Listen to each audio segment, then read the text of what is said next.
Yo, this is Big Daddy Skitz, the original countryman, purveyor of fine quality beats. And when I'm not eating my vegetarian breakfast or checking through my dusty old reggae 45s, I'm locked in, locked on, DJ Bones and Mr. 13. You know how we do, filthy, low down, dirty, nasty, filthy, stinking, horrible, nasty. Blap.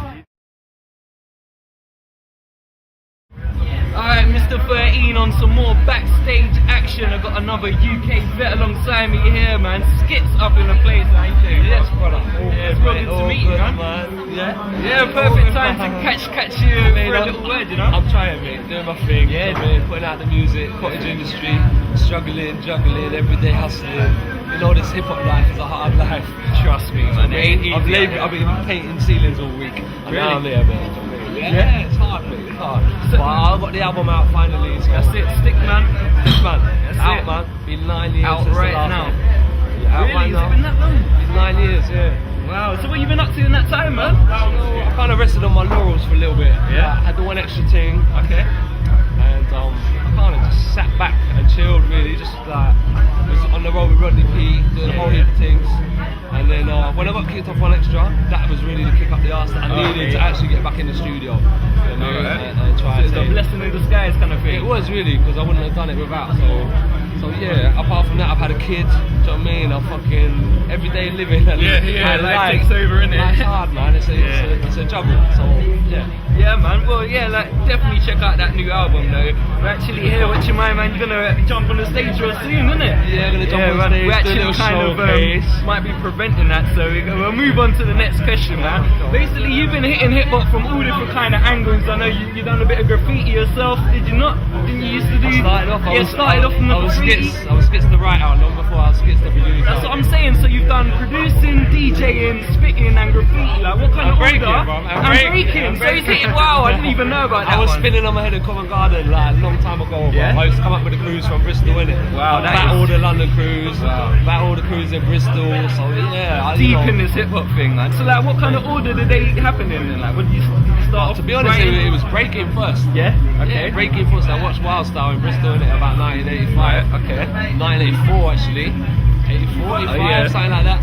I watched Wild Style. Everyone come out to the cinema in Bristol, innit, and just they were like, I can do this shit, and everyone was getting a pen and just writing on the wall, and everyone was like, yes, I can do that, man. Everyone was trying a thing, so that's when hip hop exploded in the UK, and that was like the golden age, really, because the whole country got behind it, and you know, like everyone was trying to do everything, and then I realised I can't do everything. I can't be jack of all trades, master of none, so I thought, let me just concentrate, and I got into the DJing and then the beat making, so I stuck to the music really. Right, yeah. The graffiti I was alright at, breakdancing I was king of the one-legged swipes, but that was about it. But yeah, it was the music that really took me, and I started producing, and then I got lucky because my flatmate was going out with Roots Maneuver, and she said, yeah, my boyfriend's a rapper, and I said, yeah, bring him round then, and yeah, that's where Blessed Be the Manor and Where My Mind Is At came out. So, wow. To be honest, that was a lucky break. Like, that's mad, mad, that's like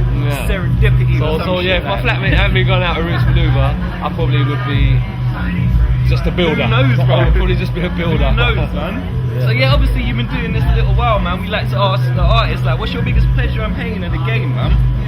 My biggest pleasure is playing a tune that no one's ever heard. And rocking and jamming. Mad, like, like I like to play a tune that no one's ever heard, like get a fresh dub plate or a fresh tune, and drop it in the mix, and just see people's reaction and see the response to it. And you know, I get goosebumps when the bass line thumps, so I'm hoping other people do too. And for me, it's all about bass. You know, reggae is also my first love, really. So like, if you get into my car, I'm listening to reggae music. So I like to, you know. I want to speak a bit more about other influences other than hip hop. I'm influenced by a whole heap of things. Yeah. Let me get back to the pleasure thing. Oh, sorry, for me, it's just a little sweaty, dark, dingy club, condensation dripping off the ceiling, and a big bass line and thumping bottom end, and that gives me the most pleasure. Okay.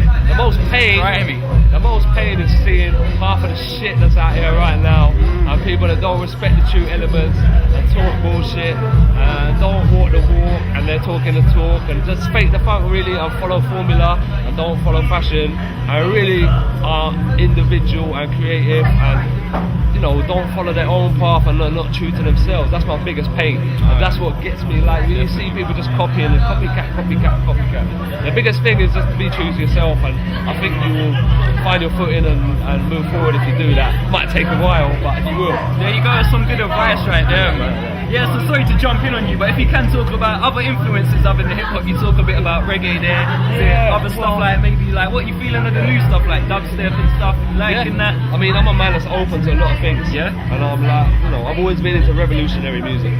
Like when I was a kid, I was into two-tone, then I got into punk rock, and I was into the Clash and the reggae shit, and I was going around festivals with my mum and dad when I was like 12, 13, and I see people like Black Uhuru, and that kind of inspired me.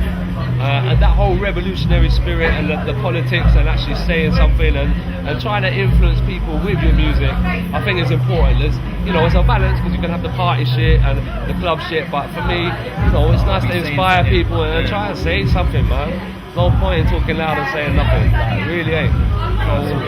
My influences are revolutionary music, even from back in the days when I was listening to my mum's folk records. Do you know what I mean? Like when I was 5 or 6, listening to my mum playing Joan Baez and Joni Mitchell and all that shit. That's revolutionary music.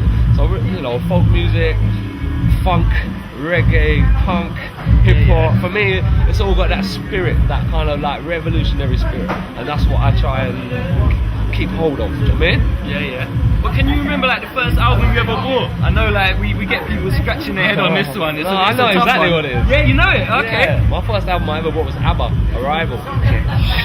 Wow. You know what that is like? You know, we're gonna do a thing of the best dancers, and I think that's gotta go in there. You know what? It was ABBA, man. I saved up my dinner money. I was 6. Killed it. Yeah, my mum had to go into the record shop and get it for me. I don't know why I wanted it, but I liked it. And to be honest, they make good pop songs. So you know what? I think I was some bangers, bro. I was a sucker for a melody even back then.